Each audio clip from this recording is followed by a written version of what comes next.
Social science is online learning. What does that look like in each phase of a typical learning process? Let's take a look at ways students might investigate further, gather and organize information, using, of course, learn resources and digital tools. The Quebec and Canada History program asks students to characterize periods of time. But what does that really mean? Ideally, after engaging students and letting them explore further to get a sense of what they know and what essential questions need to be answered, your lessons and your students' historical methodology should contain both characterization and interpretation steps of time periods and social phenomenon, respectively. But sometimes, before the deeper critical thinking begins, they just need to be able to describe some significant events, the whats, the wheres, and the whos of it all.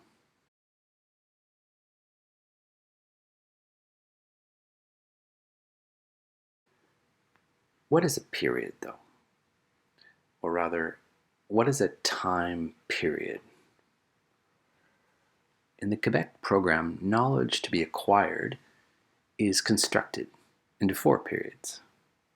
Periodization involves dividing time into segments, really to help facilitate the study of history. A period is also defined by turning points or watershed events. But remember, periodization is constructed. It can be debated, and it may vary depending on the topic studied.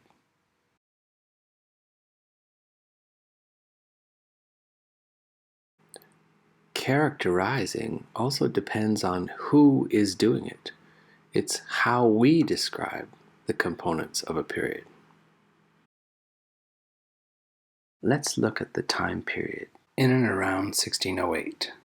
First settlements in Quebec, Champlain, mercantilism. Let's see what happens as we investigate that period online. And remember, we will be using Learn's document collections, which focus on various learning intentions.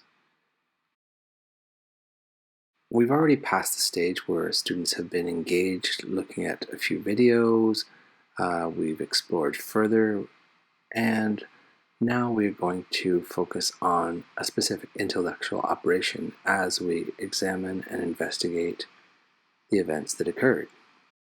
The teacher versions of these document collections contain instructions for the different competencies and also focus on different learning intentions, while the student versions contain documents to be examined and sometimes clear tasks and even worksheets. But before beginning any investigative process that will end with describing a period, remember too that the ultimate goals of the Quebec History program are for students to interpret social phenomenon for that period. In the case we will examine, our research will help us eventually explain consequences on Indigenous peoples and of colonial attempts and of long-term colonial rule. We will be explaining social phenomenon that can and should consider local and global contexts. And remember too that the choice of social phenomenon was based on the association of this phenomenon with major changes in the history of Quebec society and with the construction of the identity of its members in mind. So what might an investigation into a period of time look like when it's done online or using digital tools? Okay, remember that our task is to select documents or find out about events or do research that helps us characterize the period. To help us gather and organize events, we're going to situate them in time. And while we're doing that, we're going to consider other players that were involved, not just the French explorers, but the settlers, the indigenous groups, various traders, even from other countries. As was mentioned earlier, to facilitate student research, Learn has curated many documents inside what we're calling document collections. Here's an example of a document page which actually includes several documents that are related to a specific learning intention.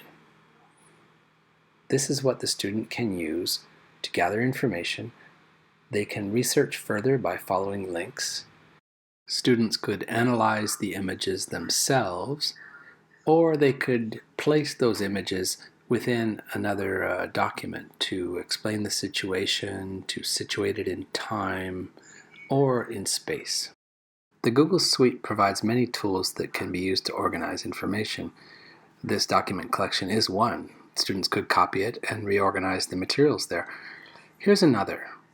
This is a Google drawing. Actually, in this case, it's a Google slide, which uses exactly the same technology. Students can insert pictures, they can write in text boxes, and in this case, students can take that information and organize it chronologically in time.